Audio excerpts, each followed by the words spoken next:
கல்வியால் வரும் சக்தி, அந்த கல்விக்கு வழிகாட்டுவது நம் பராசக்தி. பராசக்தி மேல்நிலைப் பள்ளி LKG முதல் +2 வரை அட்மிஷன் நடைபெறுகிறது. கோட்டைப்பட்டி, பேரையூர், மதுரை. தொடர்புக்கு 7010726986 7010726986.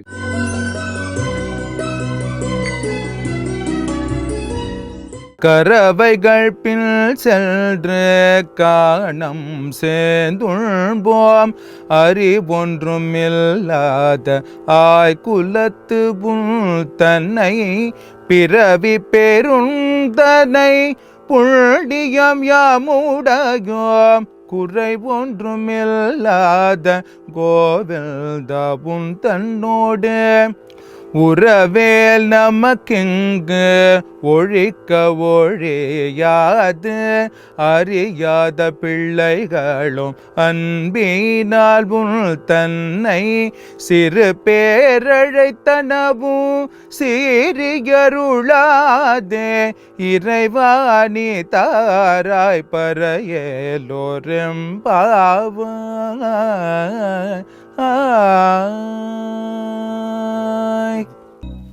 வணக்கம்.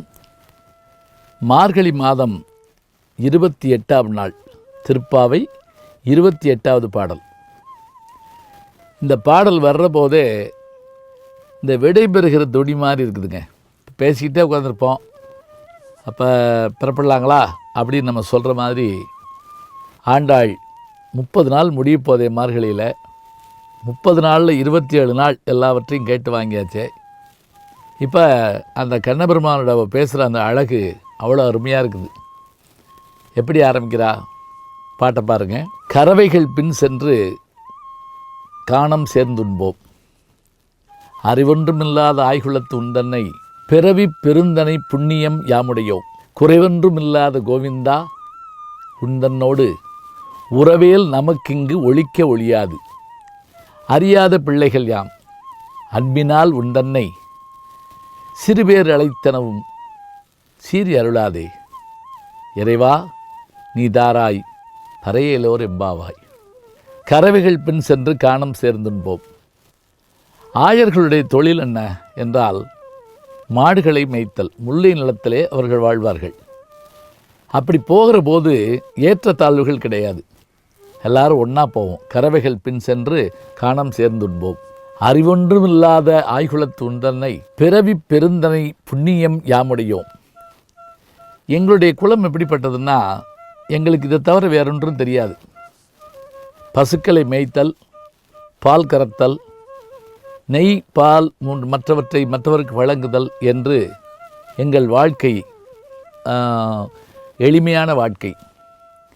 நாங்கள் ஒன்றும் உலக ஞானம் அறிந்தவர்கள் இல்லை.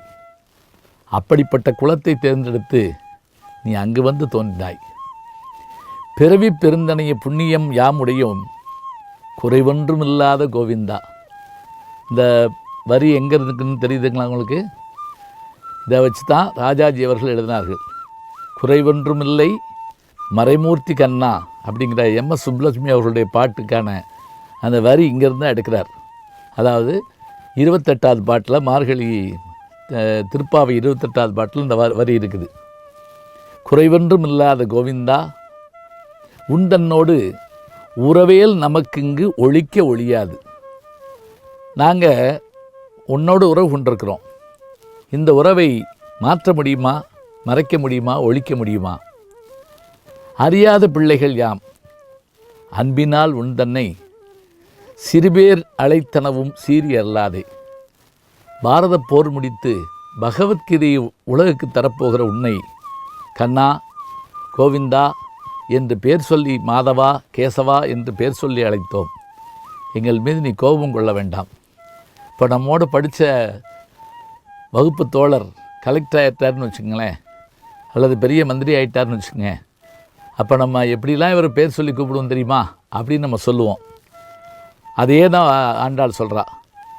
அறியாத பிள்ளைகள் நாம் சிறுபேர் அழைத்தனவும் சீறி அருளாதே இறைவா நீ தாராய் பறையலோர் எம்பாவாய்.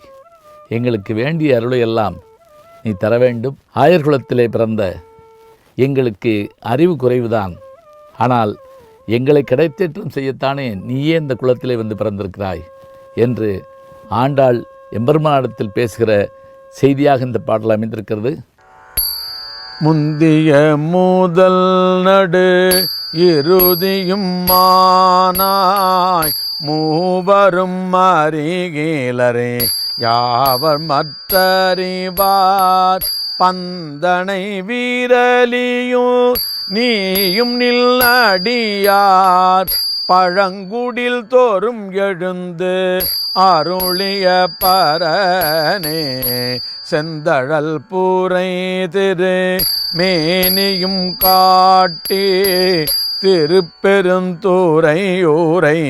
கோயிலும் காட்டி அந்தணனாவதும் காட்டி வந்தாண்டாய் ஆரமுதே பள்ளி எழுந்தருளாயே.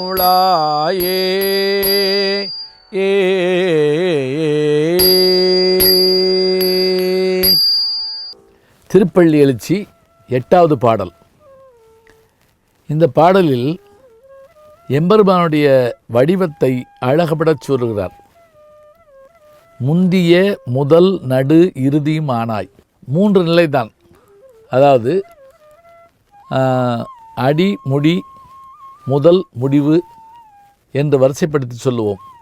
தோற்றம் இருத்தல் மறைவு என்று வரிசைப்படுத்துவோம். முந்திய முதல் நடு இறுதியுமானாய். முதல் நிலை, நடு இடைநிலை, இறுதியுமானாய். மூவரும் அறிகிலார் யாவர் மற்றறிவார். படைப்பு கடவுளாகிய பிரம்மனும், அடுத்து காத்தல் கடவுளாகிய விஷ்ணுவும், அழித்தல் கடவுளாகிய ருத்ரனும். பாருங்க, இதில் ருத்ரன் வேறு சிவபெருமான் வேறு என்பதை போல சொல்கிறார். மூவரும் அறிகிலர் யாவர் மற்றறிவார். அந்த 3 பேருமே உன்னை அறிய முடியாதவர் என்றால் மற்றவர்களால் உன்னை எப்படி அறிய முடியும்? பந்தனை விரலியும் நீயும் நின் அடியார். தன் கரங்களில் பந்துகளை எடுத்து பூப்பந்தை வைத்து விளையாடி கொண்டிருக்கின்ற எம்பெருமாட்டியாகிய உமையம்மையோடு அடியார்கள் உள்ளத்தில் குடிகொண்டிருப்பவன் நீதான். திருப்பாவையிலே உந்து மதுகளித்தன் ஓடாத தோல்வழியன் நந்தகோபாலன் மருமகளை நப்பின்னாய் எழுந்தாய் என்ற பாடலில் பந்தனை என்ற அந்த ஒரு வார்த்தையை சொல்லுவாள். பந்தாடுகின்ற விரலையுடைய என்று ஆண்டாள் சொல்வாள். அதே போல் இந்த இடத்துல பந்தனை விரலியும் நீயும் நின் அடியார் பழம் குடி தொறும் எழுந்தருளிய பரனே செந்தழல் புரை திரு மேனியும் காட்டி திருப்பெருந்துறையுரை கோவிலும் காட்டி அந்தணனாவதும் காட்டி வந்தாண்டாய் ஆரமுதே பள்ளி எழுந்தருளாயே. எம்பெருமானாகிய சிவபெருமான் மாணிக்க வாசகரை எப்படி ஆட்கொண்டார் என்று சொன்னால், செந்தழல் மேனி, நெருப்பு போன்ற சுடர்விடும் அந்த அழகோடு மேனியோடு தன்னுடைய திருவடிகளை காட்டி செந்தழல் புரை திரு மேனியும் காட்டி திருப்பெருந்துறையுரை கோவிலும் காட்டி அந்தணனாவதும் காட்டி வந்தாண்டாய் ஆரமுதே பள்ளி எழுந்தருளாயே. எம்பெருமானே, உன்னை மற்றவர்கள் அறிய முடியாது என்பதை நான் அறிவேன். மூவரும் அறியார் யாவர் மற்றறிவார். ஆனால் நீ எங்கள் மனதில் வந்து குடியிருப்பாய். நீ மட்டும் இல்லை, உன்னோடு எப்போதும் இடையராதிருக்கின்ற மாதொரு பாகனாகிய உன்னை எப்போதும் உடனிருக்கின்ற உமையும் எங்கள் மனதில் வந்து இருப்பாள். அத்தகைய பெருமையுடைய எம்பெருமானே, உன்னை பாட வந்திருக்கிறோம், எழுந்து வா என்று எங்களுக்கு அருள் செய் என்று மாணிக்க வாசகர் எம்பெருமானை திருப்பள்ளி எழுச்சிலே சிவபெருமானை வாழ்த்தி பாடுகிறார். யூடியூப் சேனலில் சேர்ந்து Instagram, Facebook, Twitter, blog, WhatsApp channel என்று அத்தனையிலும் நான் முன்தொடர்ந்து செல்கிறேன். நீங்கள் பின்தொடர்ந்து வாருங்கள்.